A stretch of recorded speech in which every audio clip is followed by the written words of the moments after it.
Hard-boiled Haggerty in the ring now. Today's the heyday of the pretty boy. Kowalski is called Killer, The Flying Black G. Stanley of Chicago.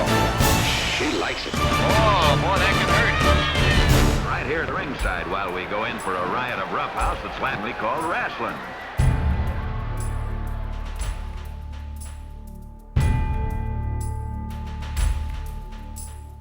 Butcher has appeared on the scene here at Southwest Championship Wrestling. Bobby Jaggers was scheduled to wrestle somebody else, but all of a sudden Abdullah the Butcher comes out, and here he is doing what he always likes to do. He has something every time he comes into the ring. Uh-oh, look out, George. Oh, look out. Referee George Stevens is out cold. Now it's Abdullah the Butcher and the Bobby Jaggers. Bob Garcia, now, won't be nothing there. Down goes Garcia.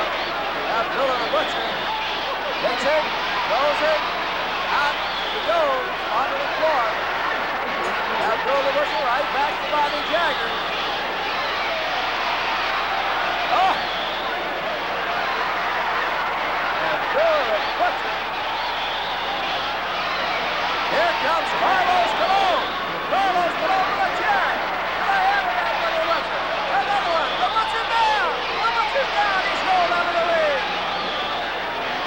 The outrageous behavior of Abdullah the Butcher in the professional wrestling arena has been his calling card for more than 3 decades.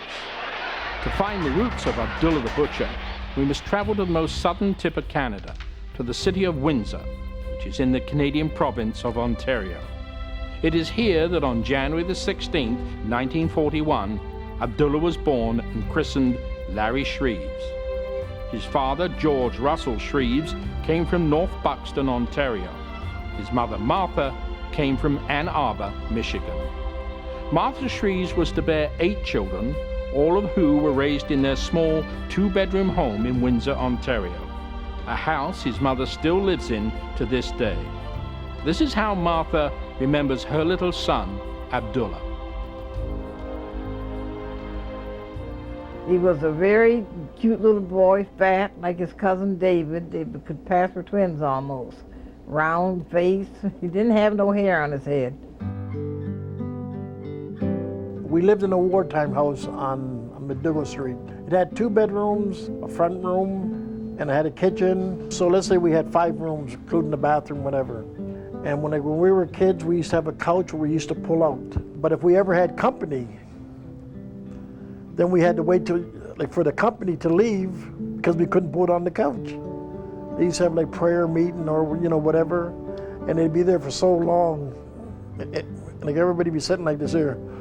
Oh, I'd hope they leave. I'd hope they leave, and that was it. Well, my mother used to get up and she used to make bean soup and cornbread, and after we got done eating it, my mother would say, "You know what? My mother used to tell me the next day, it always tastes better." So that meant that we had it Monday, Tuesday. Then when it came for Thursday, we had the big pot again with stew. We'd have a nice day, and all of a sudden my mother would say, my mother used to say, "We know, Ma." And I would say, "Oh yeah, it's always better the next day," and they would eat it and they enjoyed it, and it was better the next day. During the year of Larry's birth in 1941, World War II was raging throughout Europe. At sea, devastating battles were fought. England, the London Blitz was at its height.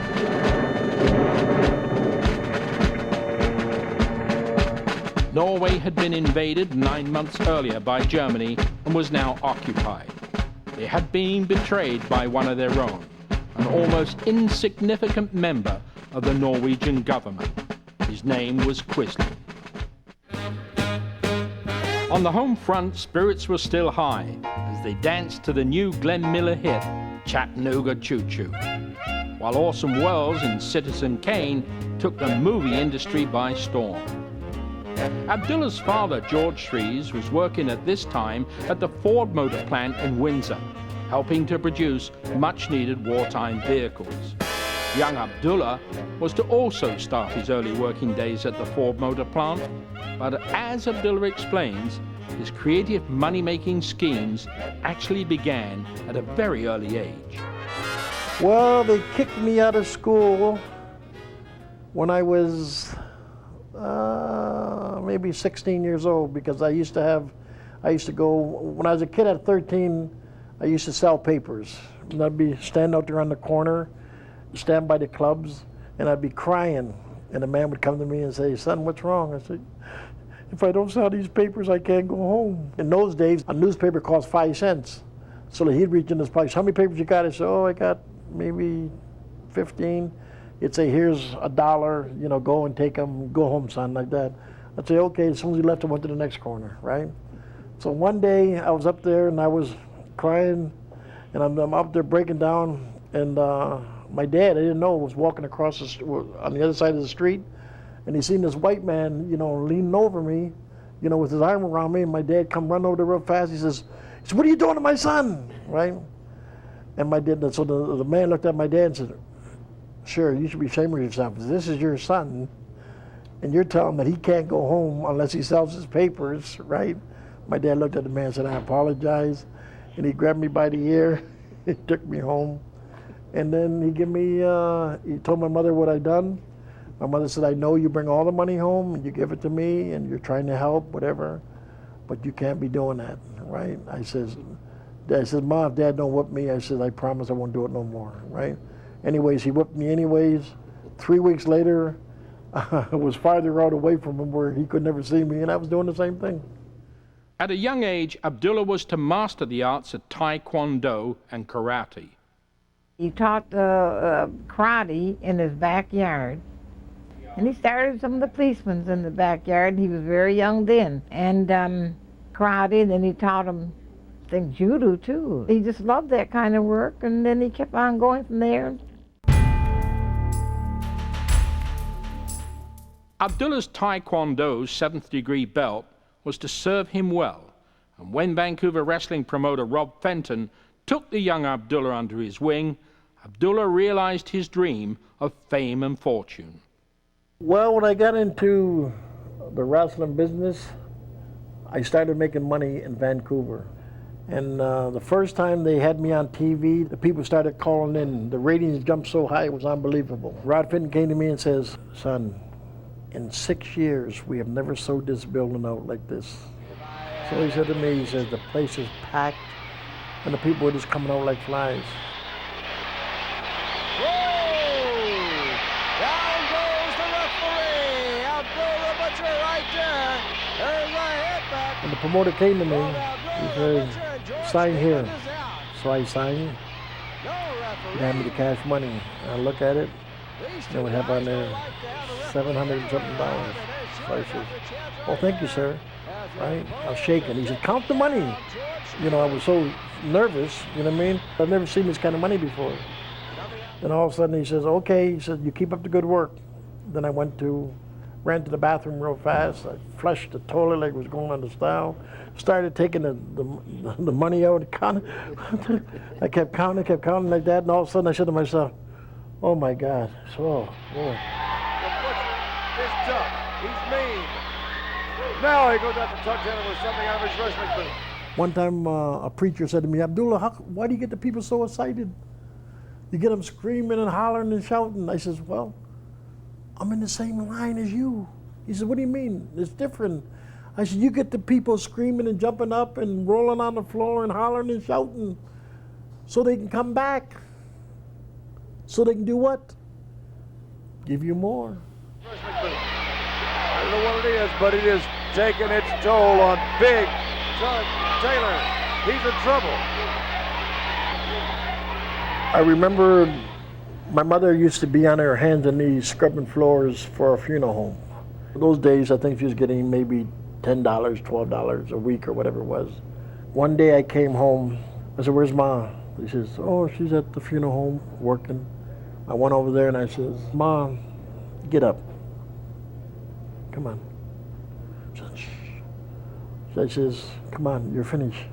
That's what he said right there. He said, "Get your things. You're through. You're not working here no more. I'm taken care of. You're not working here no more." My mother left. And that was 6 years ago. A great deal of the money Abdullah has earned is due to his great success in televised wrestling events in Tokyo, Japan. Here, in a tag team match, he goes to work on Reki Steamboat.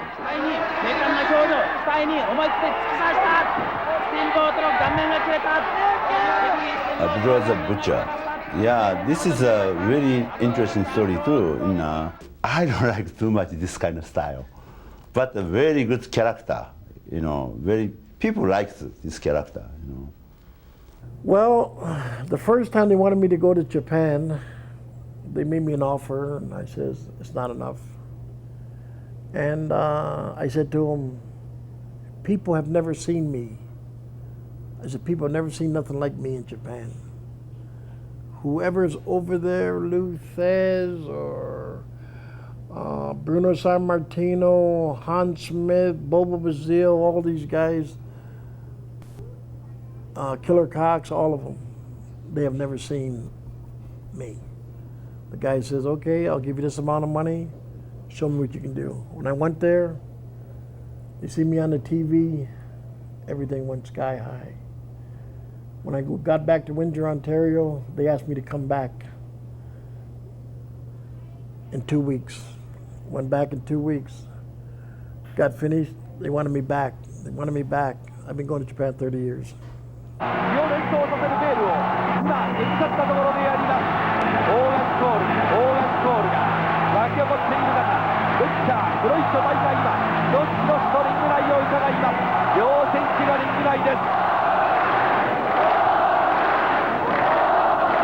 やっぱり砲丸の上でしょうね。なるほど。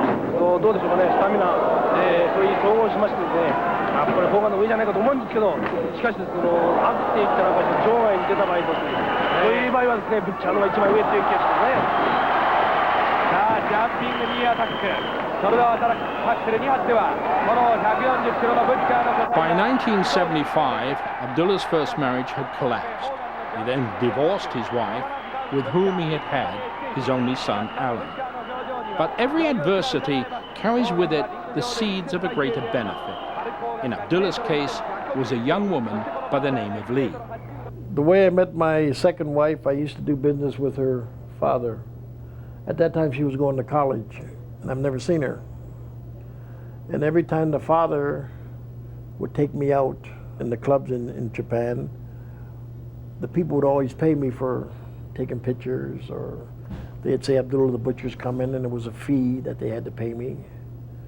And I went to the house, and here was this young lady.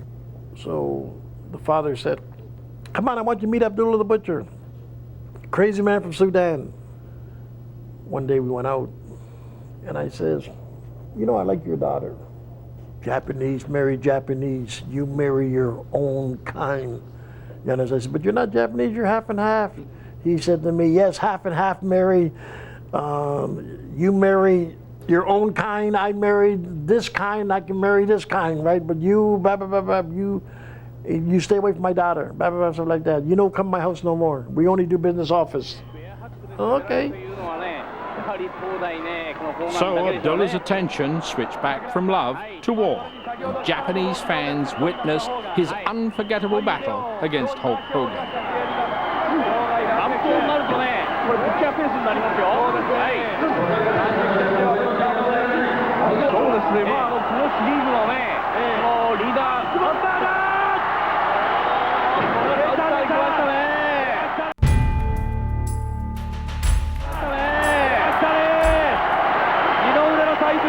57.5 センチ、アックボンバーが出た。 Abdullah continued to give his all in the ring, but his inner thoughts were constantly centered around Lee. Soon after, the family problems were solved, and he married Lee. And Lee was to prove invaluable to Abdullah in his business ventures. And I've been so happy. Like this restaurant here, I was driving down the street. This place was a dump.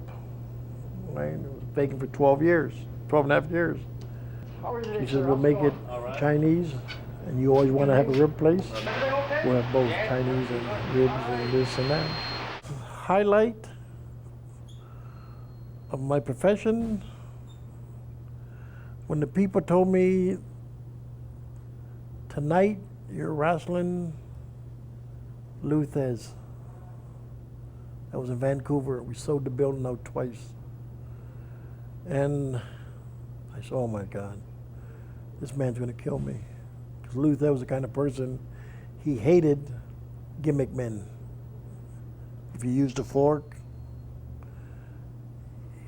Luthez was a professional wrestler.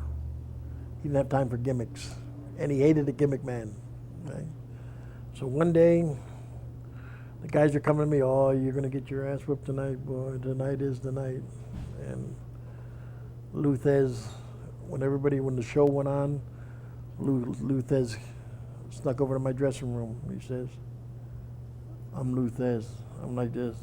Yes, sir, how are you? He says, whatever you want to do, kid. We got a packed house. Let's go out there and give him something.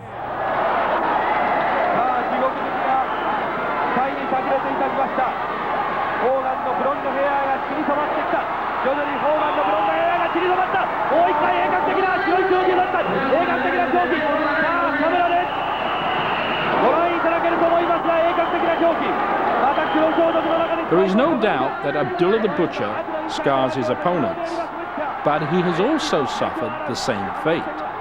Well, the scars on my forehead, it's a long story. A lot of my scars are from the hard way. One time a promoter asked me, he said, Abdullah, we'd like to split you open. Split me open. Hard way. Going the hard way. I said, I don't care, go ahead. They used to grab me, run me into the post, and those days they used to have bolts into the post, right? The guy would take me, run me in there, and I'd go. Blood would shoot out of my head, right? But the scars is when the people say, that's the real Abdullah the Butcher.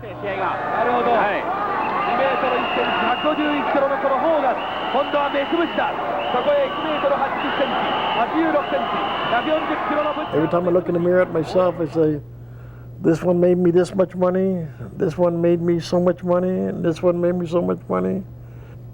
And this scar here is when a fan threw a chair, had a sharp edge on it, cut me open.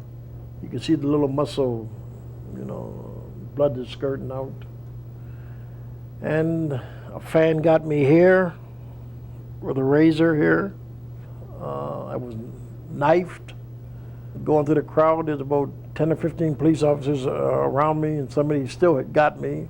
Another time I was wrestling, and a lady came with a long hairpin and stuck it right into my ass. I hollered, ah!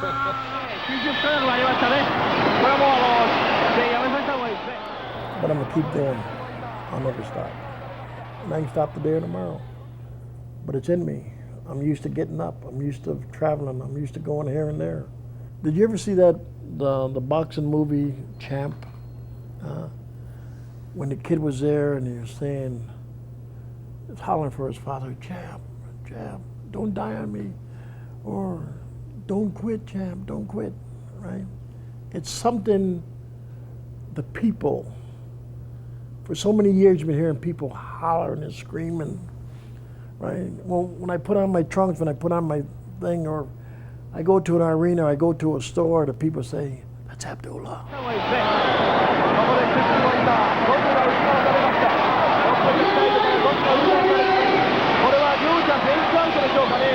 Abdullah the Butcher was one of the wildest people in professional wrestling. Now, there's a business where there was a lot of big, strong, tough wrestlers that do anything to win.